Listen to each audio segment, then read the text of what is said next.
few people reach out to me recently, saying that they've had paranormal activity in their homes that's harassing them, harassing their children, causing their children to have nightmares, being really, really scary stuff. Hey everybody, and welcome to the Paranormal Portal Podcast. I'm your host, Brent Thomas. Thank you all for joining us, and special thank you goes out to all of you who continue to support the podcast and continue to spread the word. Always remember, if any of you out there have experiences of your own that you'd like to share, feel free to email me at paranormalportalradio@gmail.com. Again, paranormalportalradio@gmail.com, and you too could be a guest on the show.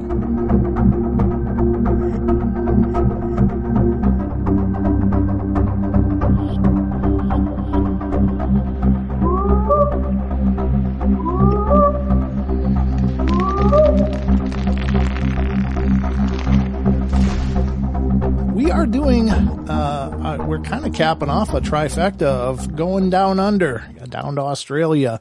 And tonight we have a roundtable, and we're welcoming back our good friend Sarah Bignell of Yowie Central. And joining us tonight is our longtime friend and co-conspirator as well, Mr. Kade Moir of the Believe Podcast. Kade, since you're the biggest face on the screen right now, how you doing, brother? I'm good, mate. How are you? That's a hell of an introduction, isn't it? Yeah, you're the guy with the biggest head, so you talk first. It's all you, brother. Bring us home. What's going on in the world of the Bleed podcast?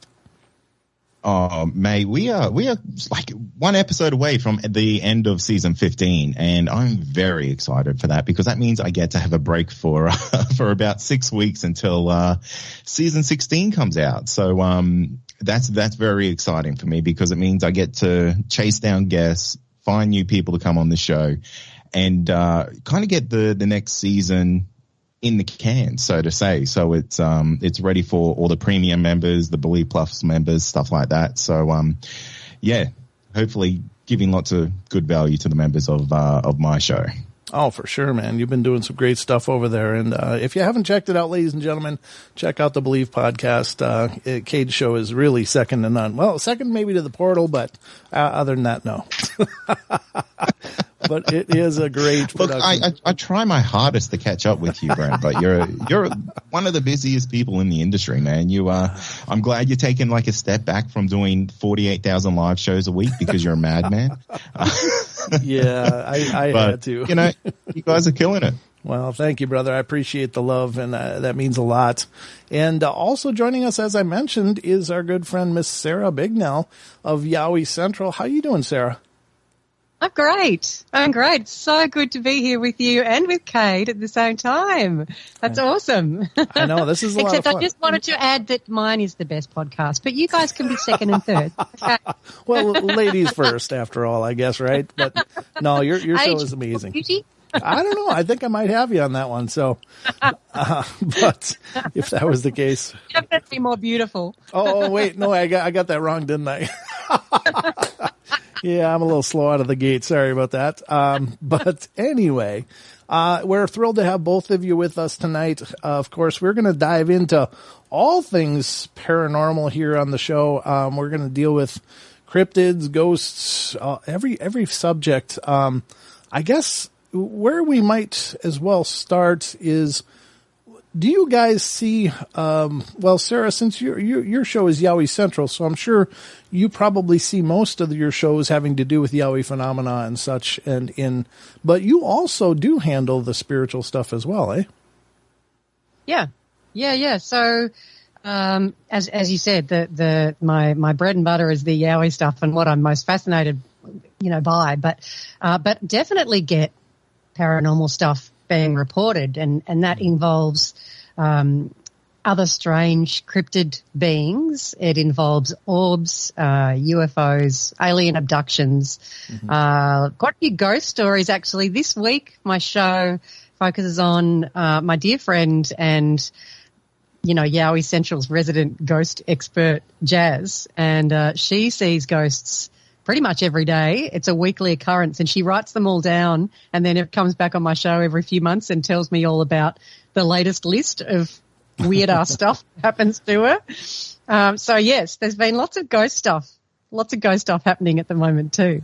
That's pretty wild. But Kade, what do you see most of, or is there any one topic that you tend to end up covering more than others? Oh, look, at the moment I'm getting a lot of paranormal encounters, which is great because it's very weird. I kind of go through these seasonal riffs of encounters that come on the show because I love a good Yowie story, as really anyone who knows me would know that. But yeah, paranormal stories they're coming in thick and fast, and I really like that because paranormal stories are always so different from each other because you'll find a lot of common elements throughout, like a Yowie story or a UFO encounter, but paranormal encounters are always really, really personal, and they seem to almost affect the people who have these encounters a little bit more emotionally, because I think the paranormal strikes a different kind of fear in people that it's completely uncontrollable. It comes and goes when it wants. And I mean, that's totally relevant to every other kind of cryptid encounter or UFO encounter, but you can't just, if you're living in a haunted house, you got to live in that haunted house. Like you can't escape that. Right. So those encounters are like long lasting, and they have a different impact on people. So I'm always super gracious when people share a paranormal encounter because they are so personal. Yeah, they are. Hey, Kade, can you move to your left just a little bit? Almost got half of your head on the screen there. So, did I move the right way? Yeah, you did. Did I move the Aussie left or did perfect. The US left? I think that only has to do with toilets flushing, doesn't it? I mean, so I gotta ask you guys, because that is an interesting point. And I get asked this a lot, from listeners and from people when I'm discussing the paranormal and the oddities, and it could be the cryptids, it could be the paranormal or the UFO stuff, any of it. But are you guys noticing an increase in frequency of reports? More people contacting you about phenomena, or does it seem to be pretty much consistent through the years? Whoever wants to go first. I'll go if you like, Kade. Yes, please. Go for it. They're coming in thick and fast. And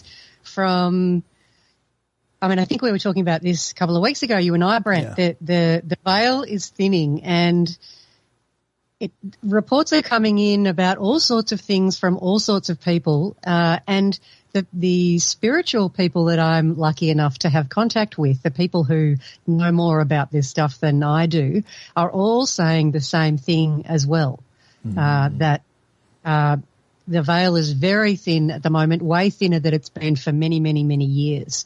And so people are seeing and feeling and sensing and noticing all sorts of things and all sorts of entities, lower vibrational entities, higher vibrational entities, strange cryptid creatures, all sorts of things are visible at the moment, or appearing to us, or coming into our field of vision at the moment.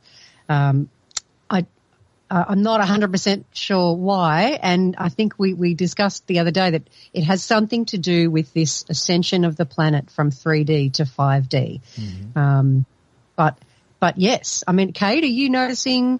I mean, you've got such a big show, and you get a lot of people reporting things to you anyway. But are you noticing there's an uptick in activity at the moment? Yeah, absolutely. And I think there's a couple of things that kind of go along with it. I think it's, there's so many shows like ours out there, and I think people are starting to become a little bit more comfortable coming forward to share these stories. So I don't know if it's necessarily a thing of the encounters are happening more. It could be the encounters have always been the same. They've always been there, but people are a little bit more comfortable to come forward to know that they're not going to be ridiculed anymore, because there's, shows like ours that take it super seriously, because these are serious encounters at the end of the day. People are having the most terrifying things in the world happening to them, and they want to talk to someone about it. So I think that's what it is. And, you really have to, let's look at the broader scope. It could be the fact that the world is just far more open to these things these days. So that's another reason we're seeing more of this, because we're basically on the cusp of UFO disclosure. Yeah. And with that, people's minds are, potentially opening to so much more than just UFOs, like that paranormal encounter I had, I'm ready to talk about it. That Yowie encounter I had, I'm ready to talk about it. That Sasquatch encounter, I'm ready to talk about that. And then you have all the stuff that kind of fits in between that doesn't really have a spot to go. Like, before people were talking about this stuff, no one was ready to share that type of information, because who are you going to go talk to when you've seen a rake or something like that? Yeah. This insanely terrifying creature that doesn't really fit the mold of anything. I think people are just a little bit more comfortable knowing that if UFOs are real, what else is real? So yeah. I'm a little bit more open to talking about this now. Yeah, I think you're right. You had brought up something about the paranormal being a little harder hitting for people. And Sarah, do you think that it might be due to the fact that it's a completely non-physical phenomena, like ghosts and spiritual stuff, and so that people feel more vulnerable to something that they can't see or tell that it's there until something happens. Whereas when you think of like a Yowie or a dog man or anything, it's while there are woo factors to this that are discussed, generally most people believe that there's some kind of physicality to it. And as I was thinking about that, it's like, well, yeah, at least when you can see something, when you can judge, distance and you feel like you at least have a chance. But if something's invisible and around you, do you think maybe that's why that might be a little more intense? Yeah, absolutely. Way more creepy not being able to see something, but knowing, the Jazz, who's on my show this week, she talks about her childhood and how, she had an old analog TV that had a white dot on the channel marker, and you could see the channel, the knob turning by itself. Or CDs would whiz across the room, or a little toy would whiz across the room, or, definitely that for me, that's scarier, knowing that there's some kind of entity here, something is causing things to move, but I can't see what it is. Yeah. That definitely ups the fear factor, for sure. Yeah. Absolutely. But ghosts can also look entirely physical. Yeah. Like Jazz was talking about, driving past a house that was about to be demolished. So there's no one left living in there, and it's in the process of being demolished. She looks up and sees an old lady standing on the balcony, or up looking out through a window, or up at the top of the house. Uh-huh. There's no one in there, but this person looked physically looked like they were there. So definitely, I think that the invisible entity stuff is way scarier, but ghosts can come and look like they are totally there, like physical. Yeah. I think that's very true. I think we've all probably talked to people who have had conversations with someone that wasn't actually there, but they thought they were. But what do you think of that, Kade? Do you think the physicality of the cryptid phenomena makes it a little more easier to manage psychologically? Yeah, absolutely. Kind of like I said a little bit earlier, it's easier to run away from a problem. You could run away from a Yowie encounter. You can run away from a dogman encounter. Heck, you could, run away from a UFO encounter. But usually paranormal encounters are within someone's residence. And, the reality is you can't just pack up and leave a house that, you've got a mortgage on, or you've got a lease on, you're there for an extended period of time. And, it's almost like a psychological warfare that goes on with the people that are within that house, makes it so much scarier than, and that's not to really take away the encounters that people have had with, cryptid creatures and UFOs. But the reality is, usually those are very fleeting moments.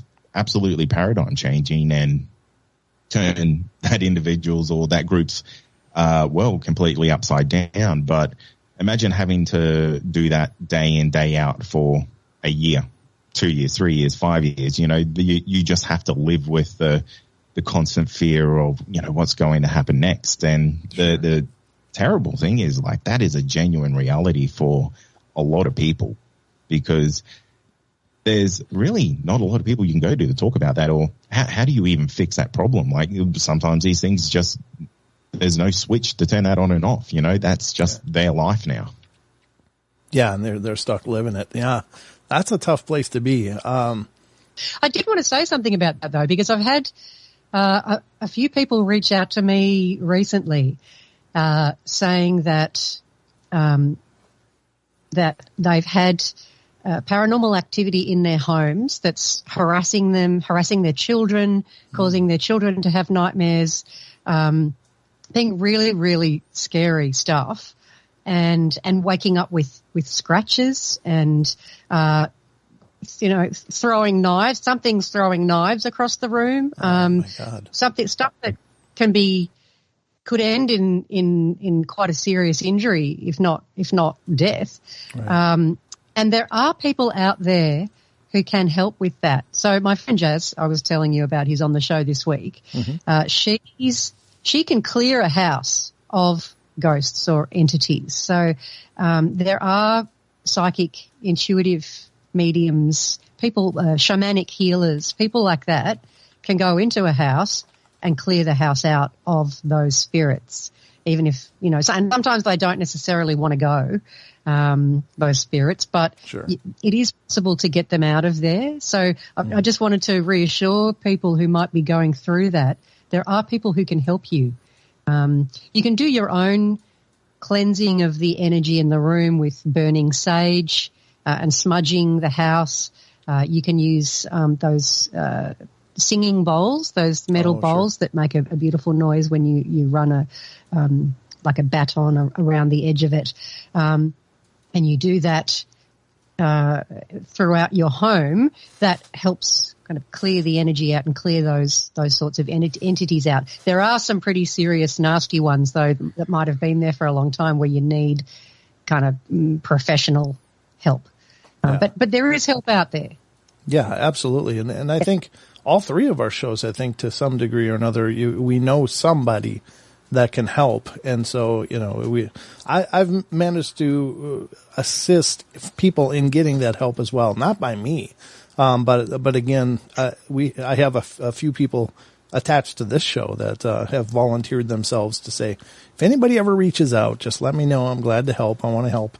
And pro bono as well, which is, of course, wonderful. So there's always help available. So, but yeah, that's a great reminder. I think a lot of times when people are dealing with stuff, they feel like they're in their own twisted bubble, and they don't always know that help is available, and that's a frustrating thing.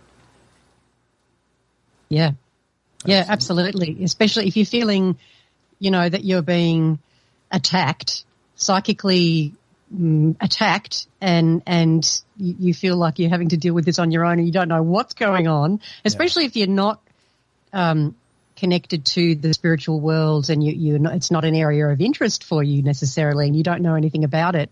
Mm-hmm. That's even scarier.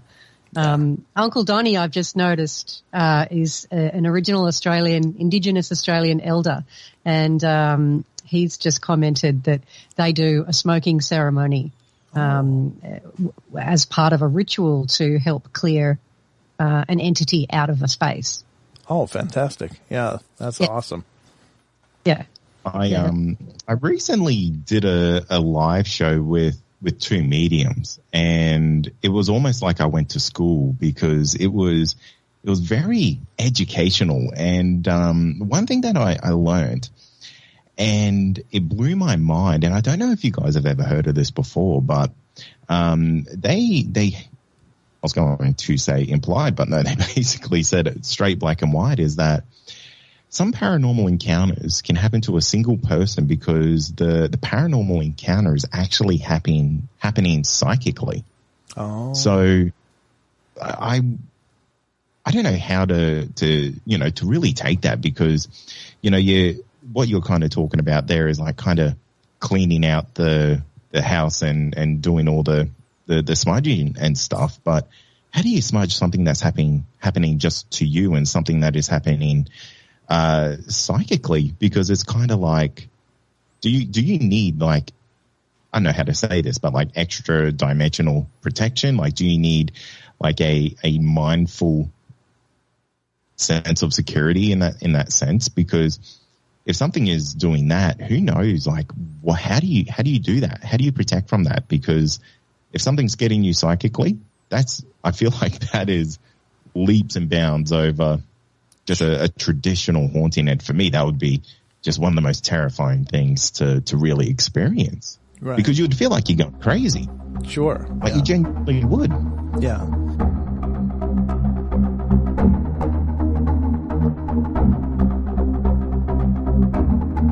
Like all the people that you've spoken to, I would imagine you would almost have this imaginary red string that you can almost connect multiple episodes together and saying, are these people experiencing the same thing?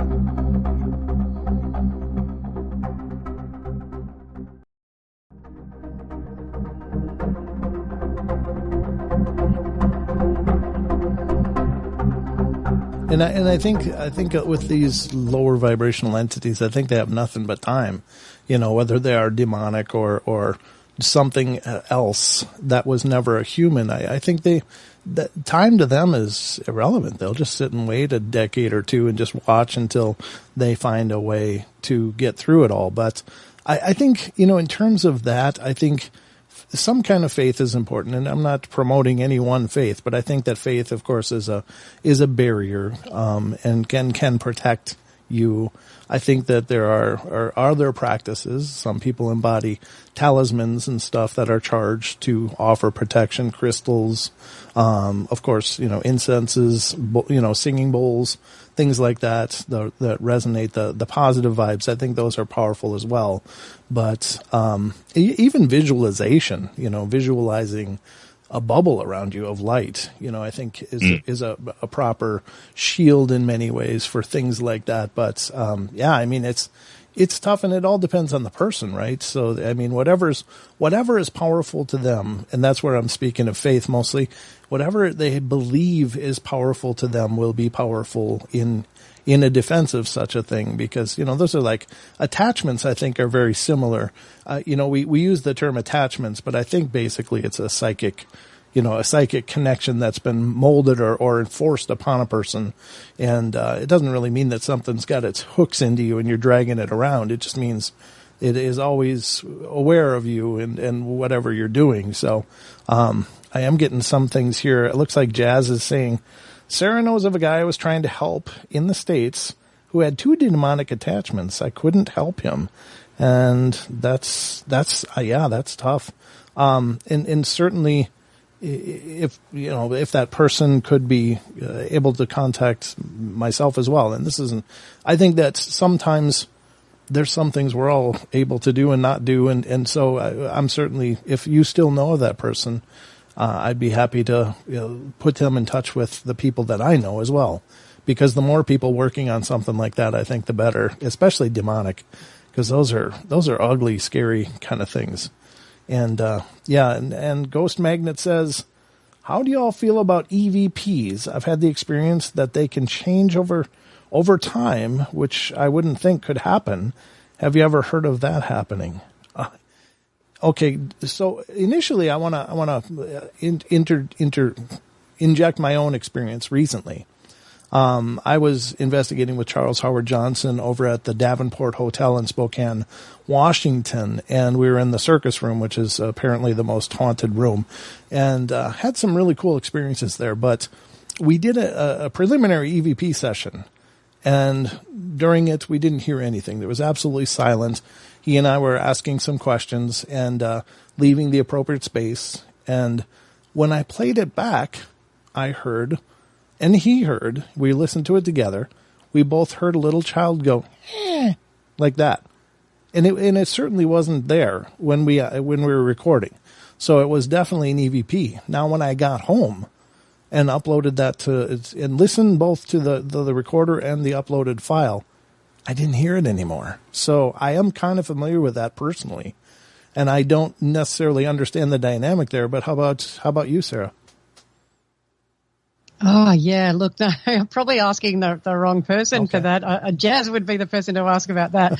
I don't know as much about that side of things. I do know that she, I do remember the man that she was talking about, that she wasn't able to help. He was quite distressed, and she did try and help him, but nothing she did worked. Very difficult to do from overseas. Sure. in another country. It's a long way away.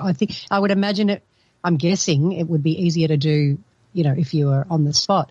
But there was someone else who contacted me recently, and I put them in touch with Jazz, and she sent them Reiki energy, and she also explained to him a few things he could do to clear the house.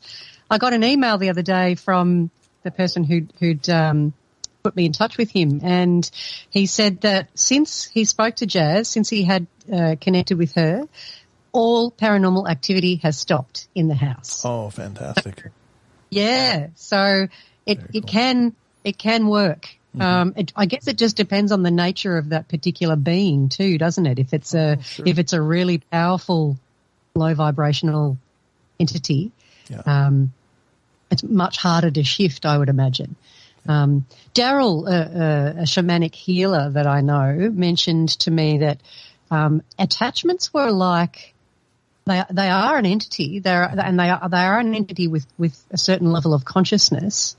It's not a physical entity, but it's an energetic entity, and it does attach itself onto you, and it can attach itself onto you through your maternal or paternal ancestral lines. And so every child that's born gets stuck with that same energy succubus that's feeding off your negative energy and causing you to feel bad and causing you to causing more negative self-talk to happen. And once you're in that spiral of negative self-talk, then that's what they like. That they're getting energy from that. So it is, while it's not necessarily something that's physical that you can see, they are there. They're entities and we need to get rid of them if they're around. And I had one, and I needed help to get rid of it. It certainly made a difference to how I feel, absolutely. And I think it's people who suffer from long-term depression and anxiety. I've realized, I'm discovering that perhaps a lot of the time, part of the reason around that is something is attached to you, feeding off your negative energy and causing you to create more negative energy in your life. So it's important to get some help to clear that shit, I reckon. I think you're right. I think you're right. What do you think, Kade? Yeah, it's okay. I'll go back to the whole EVP question. It's interesting because I haven't really experienced any EVPs, but a lot of guests have while talking to me. A lot of listeners have heard of EVPs happening while they're listening to episodes, and I always go back and I try to listen because the listeners of the shows they're fantastic. They'll give me like the exact time. Oh, you have to listen at 32 minutes and 48 seconds, and I go through and I just can't hear anything. But to them, they swear black and blue that they're hearing additional voices within the recordings. I've had Attila, which I think everyone on this panel here has had Attila on their show. He's a legend. He interviewed me for his doco that he's about to release, and while doing the recording, he was telling me, I can hear like children laughing in there. Have you got your kids with you? And I was like, no, man, it's 10 o'clock at night. It's just you and me. And I was doing this at the office, and heaps and heaps of weird stuff happens at the office. So I'm convinced it's haunted. But yeah, he was 100% certain that he was hearing multiple children laughing and giggling while we were recording. And it blows my mind. And he knows his stuff, right? I mean, like, this is what he does. So, yeah. Yeah, absolutely. He's Mr. Paranormal to me. Yeah, absolutely. You know, there's a meme I saw that it just reminded me of it. It's like, there's no more beautiful sound than a baby laughing, unless it's 3 a.m. and you don't have a baby. Exactly. It's like, oh, yeah, that takes the magic out of it in a hurry. But, yeah, I think that stuff is amazing. Wow. Were you going to say something, Sarah? No, or you see or you hear a baby crying while you're out in the bush, and you don't have a baby. That's also very scary because, you know, it could be a baby Yowie, and where there's a baby Yowie, there's a mama Yowie and a papa Yowie, and they're probably about 9 to 10 foot tall. Yeah, and they're not happy that you're there, probably as well. Yeah, I think that's amazing. There's a lot of the energetic phenomena, I think, is really, it really is mind numbing. And I have to ask you guys as well. There's, what is this? Lots of soldiers bring these attachments back from the war, from tragic events. Yeah. Speaking of attachments, Dr. Manhattan says a lot of soldiers coming back from battles and stuff may bring attachments with them due to the tragic events. That's a good point. I mean, I suppose there's lots of different ways that attachments could happen. And yeah, I mean, I believe that they are a consciousness for sure. It's just, I think sometimes the words, you know, you have an attachment, like it's, you know, somehow got a hook into you. And I suppose it's just figurative, but it's in any case, that's certainly a serious thing. I believe that there are these entities that do feed off of us or whatever that is. But, you know, I don't pretend to understand it real well, but the dynamics of this stuff is absolutely incredible. I have to wonder, I was going to ask a question before all of that, and I just totally zipped right out of my own head. I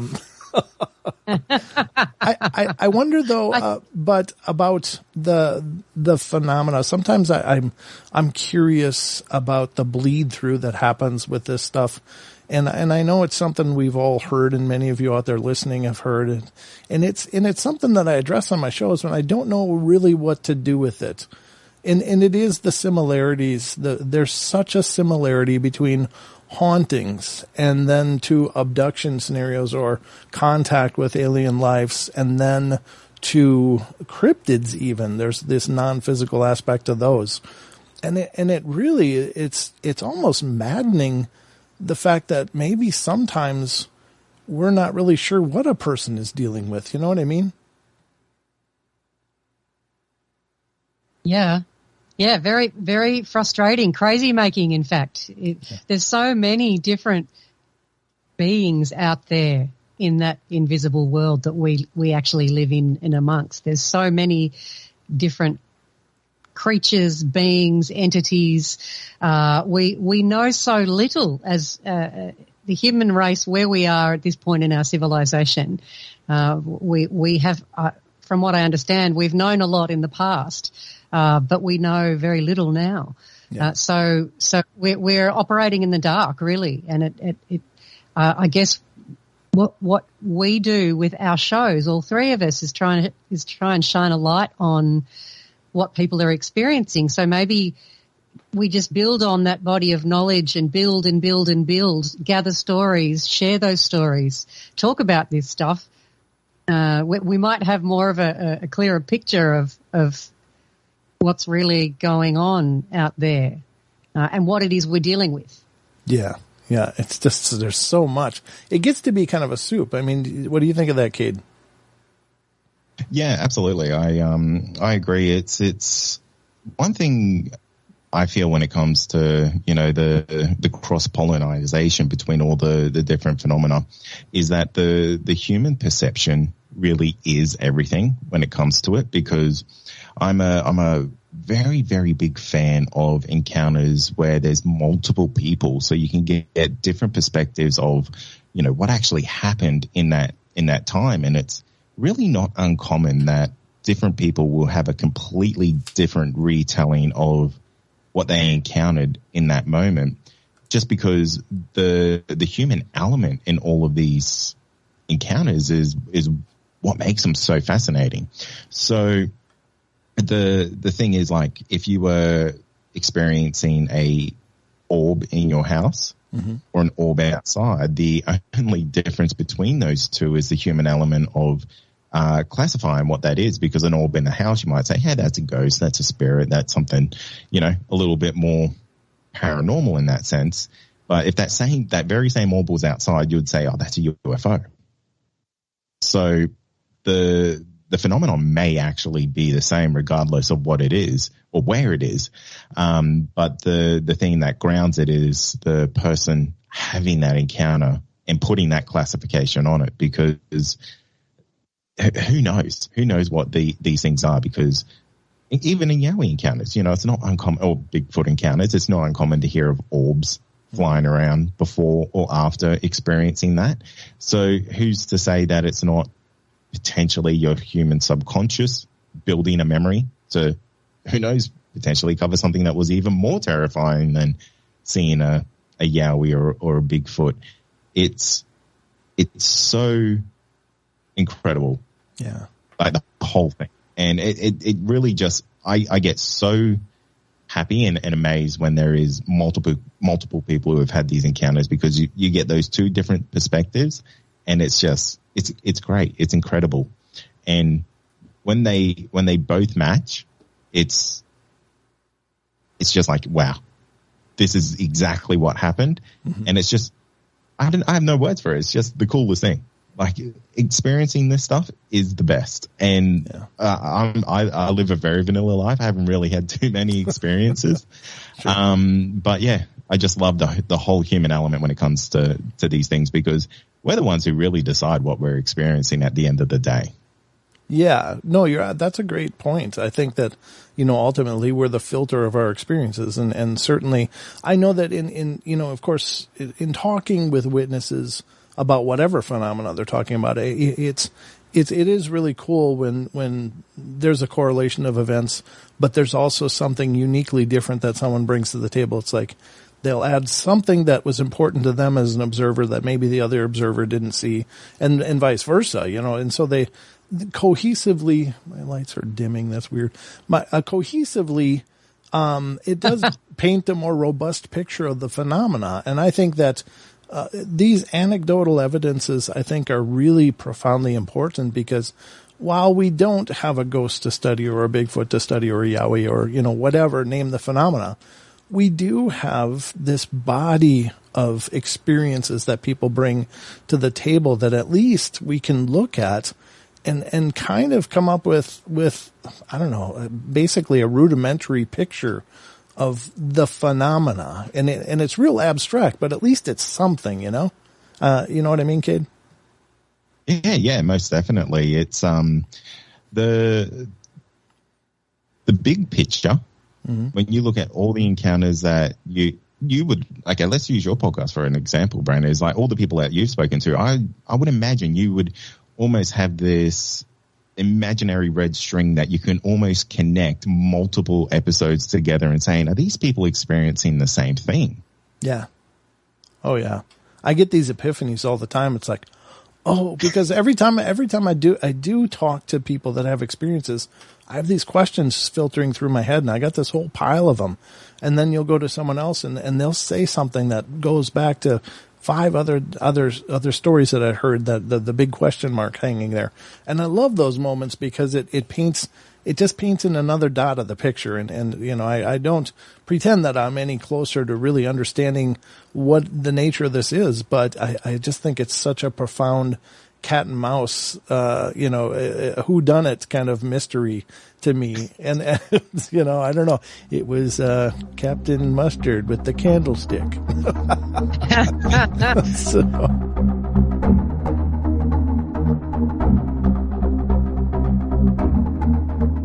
I had my box set up, and I was like, I'm going to count, and you say the last number. And I went 1, 2, 3, and it said 4.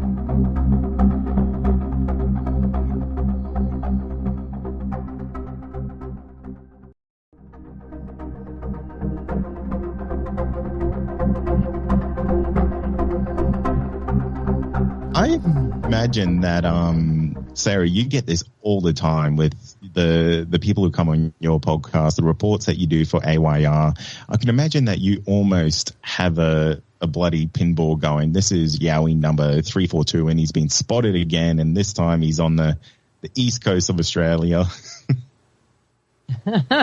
Yeah, to a certain degree, although I have to admit that my memory isn't that great. So having done, interview after interview after interview after interview and trying to retain the specifics of each situation and each Yowie that people see, I absolutely, Kade, there are some that I go, that sounds exactly like this one, or this is a really similar situation to that one. But I suffer from information overload sometimes too, and so I have to go back, and I often do this in my free time, as I go back and re-listen to older interviews that I've done, so it jogs my memory, and I'm constantly building on that body of knowledge.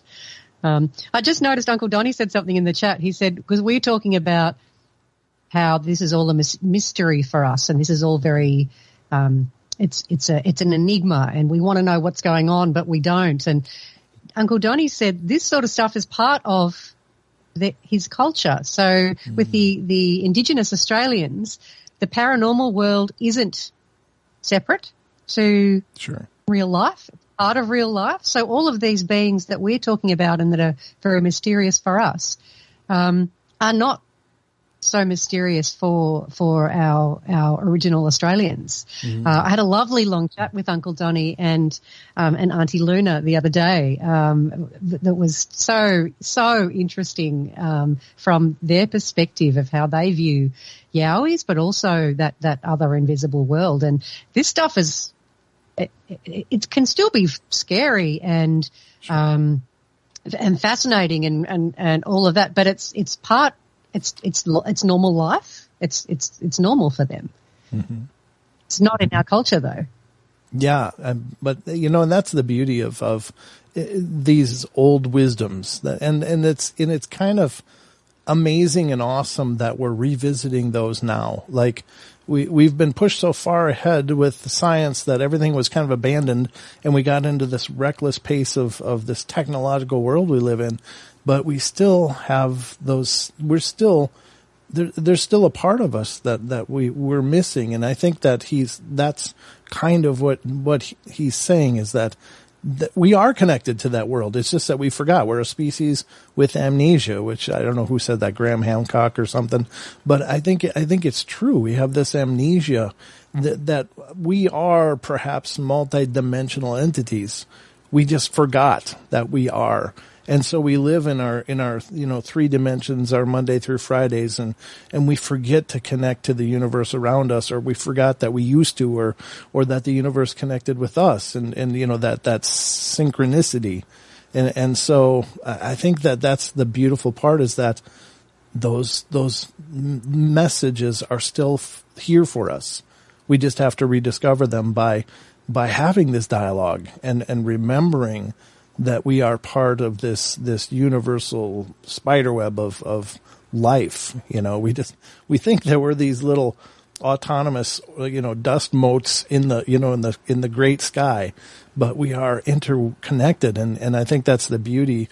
And probably, where all of this, I've always said that the paranormal is not where things have gone sideways. It's the breadcrumbs. It's demonstrating something incredibly profound and wonderful. Maybe that's the whole reason that we have the paranormal, is because it's reminding us. It's like, come on, hey. Yes. So. Yes. It's like, come on, people, wake up. Yeah. If you're separated from that part of our world, you're missing out. You're not whole. You're not centered. You're not grounded. There's a piece of your soul missing if you're not connected to this important part of our world. Right. I have heard the same thing, that we choose to be incarnated here at whatever time that we're born into, but part of the agreement to be incarnated to learn the lessons that we need to learn is that we you get amnesia. Yeah. So you don't remember any of where you came from, that you are in fact a light being, and that this is just an avatar for this lifetime, but that you've had many different avatars and you've played many different roles to learn many different things. Mm-hmm.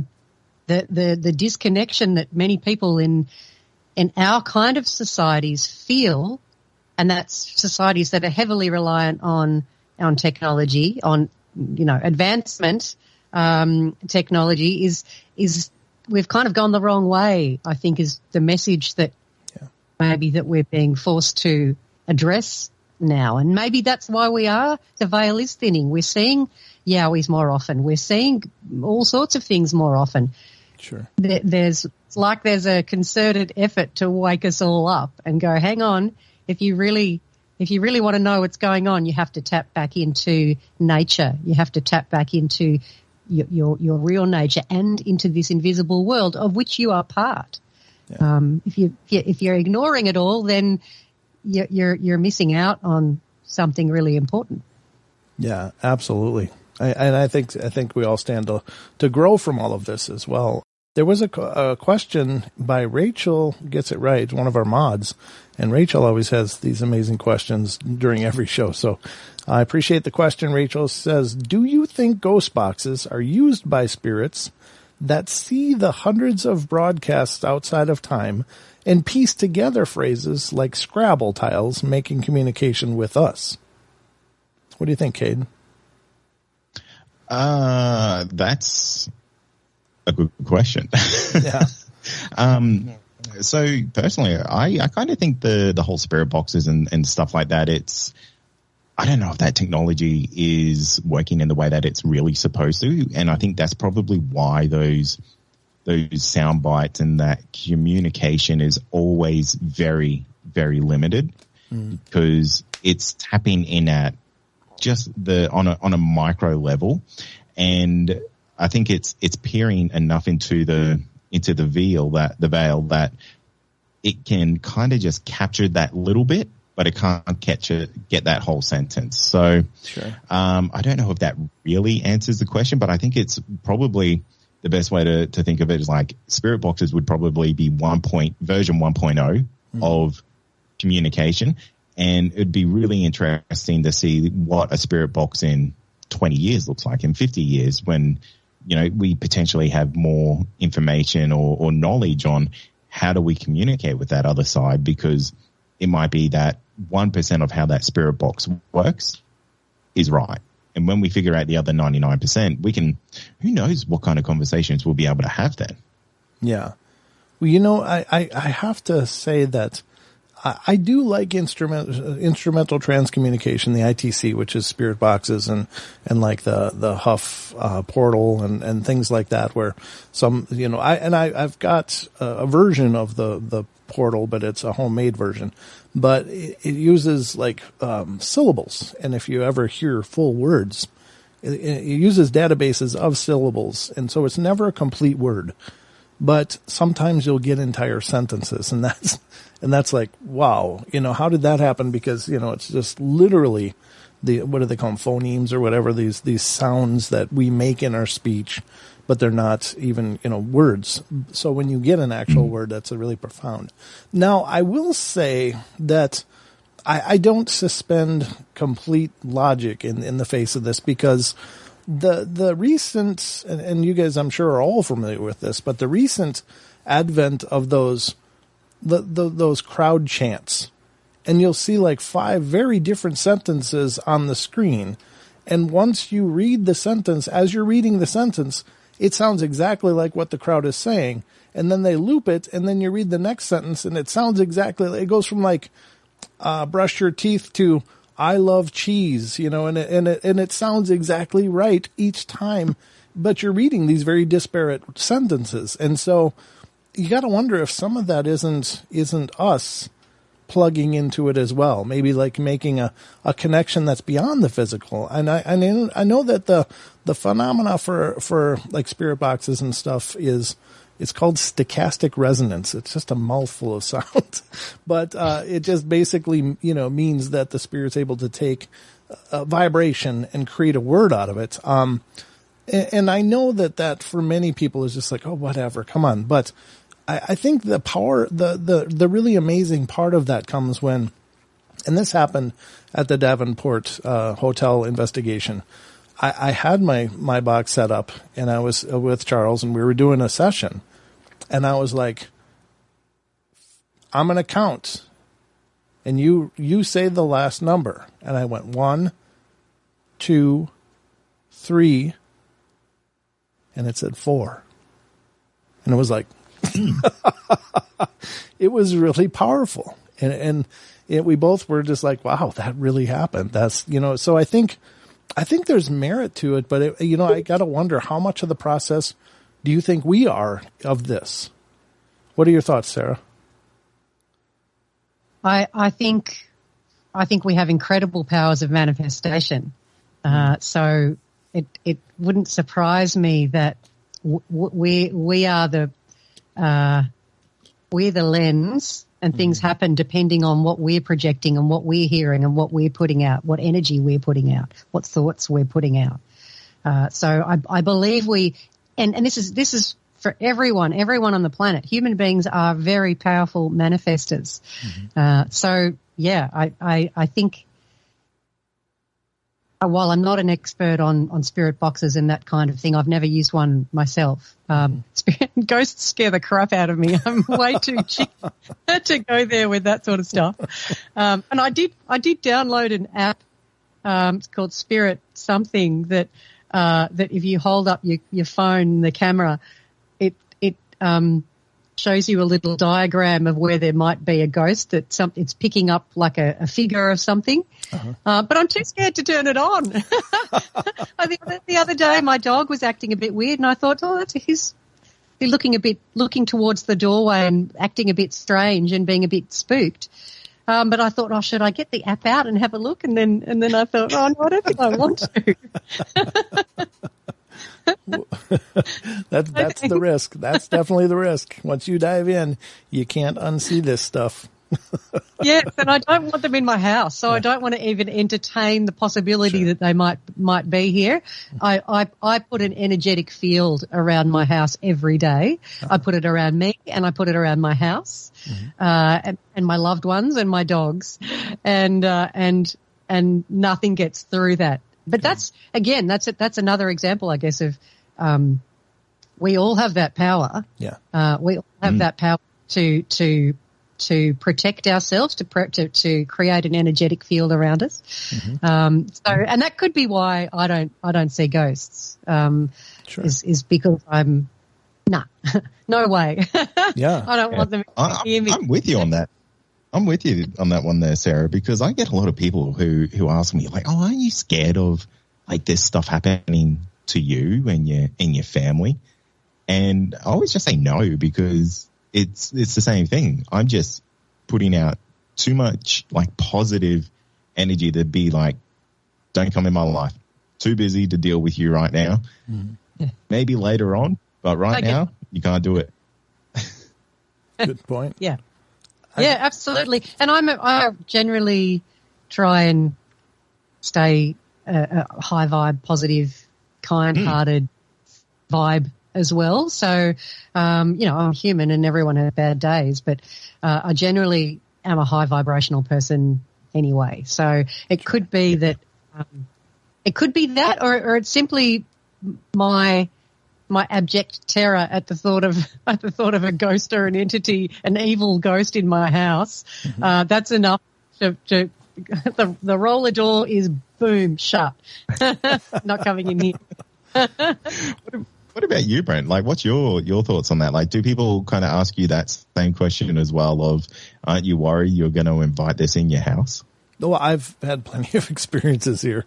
I literally the door's wide open at Brent's place. Yeah, I mean, literally. I do try to be cognizant of it. Like I do cleanse and sage around here quite a bit, but we've had some weird things happen here. Some really crazy things happen in this house, and I believe. Well, this house has a history though too, and I didn't know that when we moved in, but we started having activity. Even before I started doing the show here, and that was not unusual to me because I have lived in haunted houses prior to this. And I don't mean like they were always active, but there was times a year that the activity happened. And so, it wasn't ever, I didn't think dangerous or anything. And I didn't get the feeling that it was here, for the most part. But I do make it a point to regularly, burn frankincense and sage and sweetgrass and of course, admonishing dark things to not be here because you're not allowed and cleansing. And it seems to, for the most part, sometimes I get a little lazy about it and don't do it as often. And then things can start happening. But, here's the other part of it though. I think that there is power in what you're saying though, Sarah, because if you say you just don't want to see it, you don't want it to be a part of your world, I think that's really, truly a powerful way of shielding from it, because there's many parapsychologists over the years who said you just ignore it, just no matter what. You don't even acknowledge it. And, if it's like a more of a trickster kind of thing or just being a bit of a pain in the butt, just ignoring it, they'll kind of get tired and allegedly go on with whatever they're doing. But I do think, one of the things that I worry about is apps like that, because I've talked to many people that have had some real problematic hauntings, and they're like, yeah, we got this activity here. And so I started doing EVP sessions with it. I'm like, oh, because I do believe that by doing that, you are encouraging or giving permission for a spirit to express itself in your space. And if you don't want that activity to happen, I think doing EVP sessions or using a ghost app and, trying to see things, I think it really does, because there does seem to be something about hauntings start out very gradually. They don't start out with, your dishes are flying out of the cupboard. It's like, where's my keys? I know I put them down here. And then the next thing a while later, your furniture's moving, but it's a very gradual progress. And I think that fear is a big part of surrender and allowing that activity to happen, because when you're afraid, you are basically acquiescing to it. You're basically letting this thing have control because you're expressing fear. Whereas that's probably the time where you really need to, put the hammer down and say, you get the hell out. This is not where you live. You're not welcome here. And, to do that. But I think that when people do, and I know there are people that have all kinds of ideas. These are just mine, and I don't pretend to be right or even have any clue. But I think when you do investigate these things, even because you just want to understand what's going on in your house, you are kind of green lighting it in an effect. And, in progressing the activity. Would you guys agree with that, Sarah? Yeah, absolutely. Absolutely. You're greenlighting it. I say to myself, but I say it out to the universe and the world around me every day. I am a sovereign being of light, and I do not consent to any energy, any entity coming into my sphere that does not have my highest interests at heart, my best interests at heart. And I do it every day. Maybe that's why I don't get paranormal activity in my home, because I'm very firm about who's allowed in my sphere and who's not. And I think everyone can do that though. Everyone has that ability. And it's just about being, I'm noticing a few people in the comments saying same thing. You have to be strong about it. Well, we're approaching the tail end of our journey here, but, just take a minute, Sarah, tell everybody what's coming up or what's going on with, Yowie Central and tell us what's going on.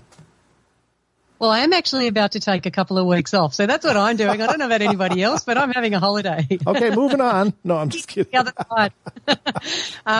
No, I'm about to open the champagne right now. Oh. No, not really. I am taking a couple of weeks off, but I've got lots of really exciting conversations planned. As I said to you, I had a fascinating conversation with two original Australian elders this week, and they've very kindly agreed to have a chat with me for the show to share some of their incredible knowledge with us. So I'll be really excited to share that. I've also got Daryl, the shamanic healer that I've been working with, who blows my mind every time I talk to him. He's going to come on the show shortly. I've got a chat lined up with him. Just lots of Yowie stuff, lots of paranormal stuff. There's lots of really exciting stuff to come after I've had a break in a couple of weeks. And I should have a new logo any minute now, Kade. Ooh, okay. My dear friend Kade has offered to design me a new logo, and I'm so excited. And help me build my website. So that should be happening sometime in the next few months too. Oh, phenomenal! Very cool. It's all very exciting. Yeah, it is. It's wonderful. So, Mr. Moir, what's going on with Believe? So Believe it is wrapping up its 15th season in about a week, and then I too am taking a break. I'm having 6 weeks off until season 16 comes out. So I am looking for guests for season 16, 17, and 18 at the moment. So if you want to come onto the show, please get in contact with me. But also in the downtime in between seasons, I'm going to start some very basic pre-production of a little micro documentary I will be doing on an individual who is a medium and how it's affected his life. So I believe we'll be going to a video format of some kind very, very soon, which I'm very excited about. Oh, that's really cool. Yeah, I think those both sound wonderful. And can you both let everybody know where to find your shows? I put it in the description, but Kade, where can they find the Believe? So the best place to find Believe is on the website. Go to believepod.com and you'll find links to every platform you can listen to the show, or jump onto any podcast platform. You'll find the show on there, and you can subscribe for free and listen to all 15 seasons of it, which is a lot of episodes. I think it's like 150 plus on there. Nice. Well done. And Sarah, where can they find Yowie Central? Well, Yowie Central will have a website soon, so you'll be able to look at that, but not yet. You can find Yowie Central on all the major platforms as well. I do have a Facebook group for Yowie Central listeners, and my email is yowiecentral@gmail.com. I also am taking submissions. I'm always taking submissions. If you've got a story that you would really like to share, then get in touch with me, and you can come on the show. You guys are way too good at this. Kate, we're slick. I know. Aren't we? Very slick. Kate's planning 3 seasons out, and Sarah, you're way ahead of the game, and I don't know what I'm doing Friday. You guys are way too good. You're making me look bad, but God bless you. Thank you guys for coming on. It's been an absolute blast as always. I just love these opportunities to connect and get together and discuss ideas. Thank you so much for having us. I really appreciate being asked. It's such a joy to come on, not only to talk to you, my friend, but to also talk to Kate at the same time. Really cool. I'd love to do it again sometime. Absolutely. Will. Yeah. It was heaps of fun. Yeah, thank you so much for having us on, and thank you, Sarah and Brent, for doing all the heavy lifting today, because I don't know if Brent, you know this, but I've had 2 hours sleep because of a very sick little girl, and yeah, you guys saved me today. You did great, brother. You guys were wonderful, and but anyway, guys, that's going to wrap it up for tonight's show. Thank you so much for being here and being a part of the journey.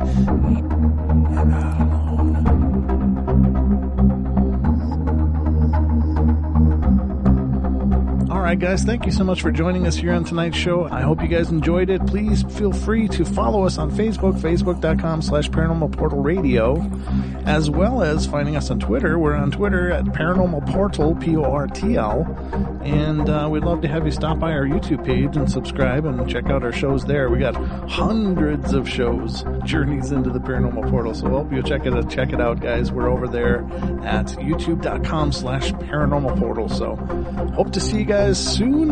We'll be back, of course, for more podcasts in the coming days. So we love you all. Be good, be kind, be nice, take care of each other, help each other out, find the magic in every day, and remember to laugh as much as you can.